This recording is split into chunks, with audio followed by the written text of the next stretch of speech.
America visa రూల్సే కఠినమైపోయాయని ఓ దిక్కు మన వాళ్ళంతా అయోమయంలో పడుతుంటే ఇప్పుడు బ్రిటన్ ప్రభుత్వం కూడా వీసా వలస చట్టాల్లో మార్పులు తీసుకొస్తుందట. యూకేలో వలసల సంఖ్యను తగ్గించేందుకు ఈ మార్పులు తీసుకొస్తుందని తెలుస్తోంది. ఈ ప్రతిపాదనలు అమల్లోకి వస్తే గనక యూకేలో పనిచేయాలని, అక్కడే శాశ్వత నివాస హోదాను పొందాలని కలల్కనే మన వాళ్ళ పరిస్థితి అయోమయంగా మారే పరిస్థితి కనిపిస్తోంది.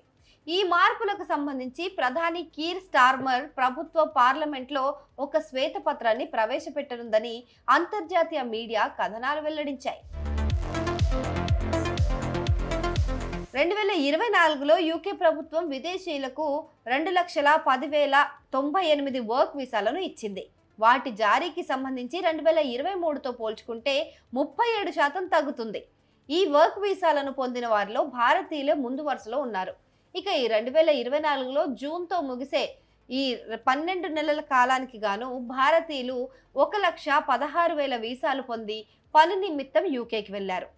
2023లో ఈ సంఖ్య 1,27,000గా ఉండేది.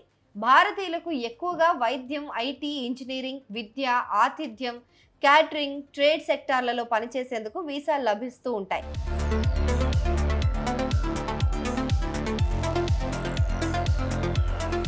అయితే ప్రజల నుంచి వినిపిస్తున్న ఆందోళన, వలసలకు వ్యతిరేకంగా గళాన్ని వినిపిస్తున్న రిఫార్మ్, యూకేకు పెరుగుతున్న ప్రజాదరణ వంటి అంశాలు వీసా వలస చట్టాల్లో మార్పులపైన స్టార్మర్ ప్రభుత్వం ప్రధానంగా దృష్టి సారించేందుకు కారణమవుతున్నాయి.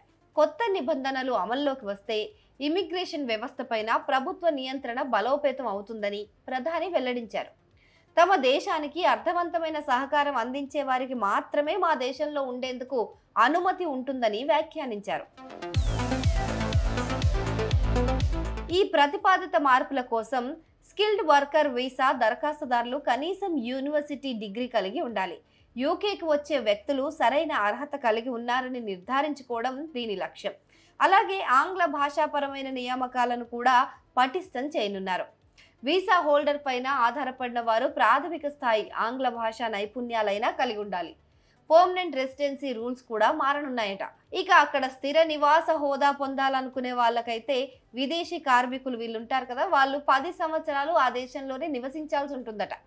ప్రస్తుత నిబంధనల ప్రకారం అది 5 సంవత్సరాలే ఉంది.